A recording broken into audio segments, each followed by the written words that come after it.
नमस्कार दोस्तों, स्वागत है एक बार फिर से बहुत ही शानदार वीडियो में। तो आज बात करेंगे हम बहलिक के बारे में।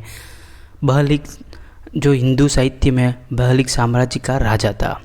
वह शांतनु के बड़े भाई थे जो हस्तिनापुर के राजा और भीष्म के पिता थे।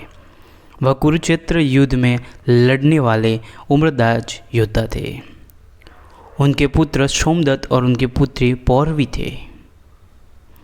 उनके पुत्र से पौत्र भूरिश्रवा और पुत्र भूरि और सल थे। उनकी पुत्री से पौत्र अवगाह और नंदक थे। सोमदत्त की एक पुत्री थी जिसने काशी के राजा अभिभू से विवाह किया, जो उसके साथ कुरुक्षेत्र युद्ध में कौरव सेना की ओर से लड़े। युद्ध 14वें दिन सूर्यास्त के बाद भी ने उनका वध कर दिया। युधिष्ठिर के अनुसार बहलिक एकमात्र इच्छा थी कि भरतों में शांति रहे। उनका उल्लेख हिंदू महाकाव्य महाभारत में बहुत मिलता है।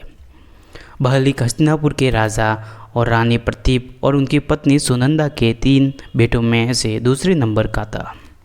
अपने सबसे बड़े बेटे देवापी को विरासत में पाने के लिए प्रतीप ने कुछ नव विजित भूमि, हालांकि कुछ कहानी के संस्करणों में यह भूमि, जिसे जरासंध के बहलिक को मगध के खिलाफ युद्ध में पांचाल में शामिल न होने के लिए सहमत होने के लिए उपहार में दी थी। अपने दूसरे बेटों को उपहार में दी परिणाम स्वरूप भूमि को बहलिक नाम दिया गया।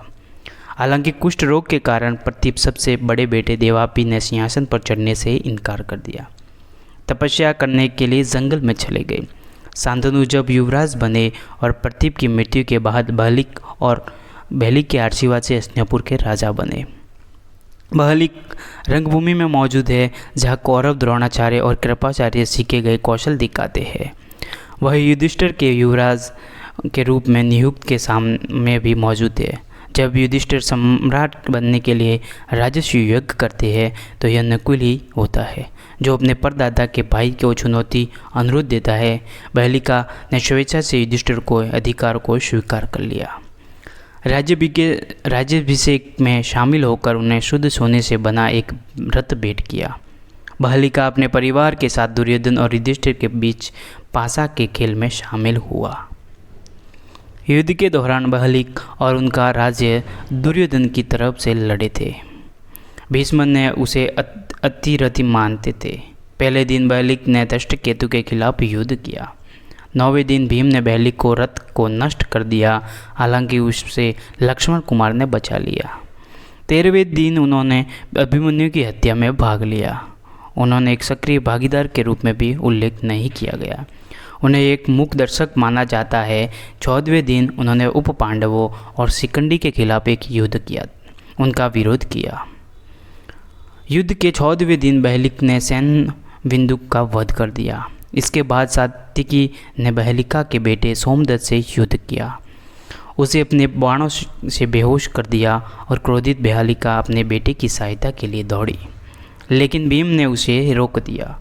बहलिका ने भीम पर एक तीर से वार किया, जिससे वह बेहोश हो गया।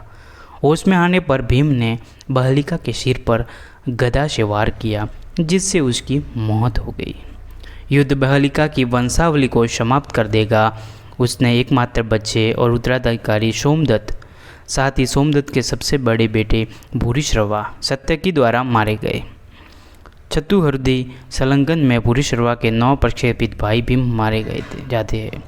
भूरिश्रवा के 2 बेटे प्रतीप प्राजन्य युद्ध के 13वें दिन अभिमन्यु द्वारा मारे जाते हैं। अगर आपको बहलिक के बारे में जानकारी अच्छी लगी तो वीडियो को लाइक करें और चैनल पर नए हो तो चैनल को सब्सक्राइब जरूर करें।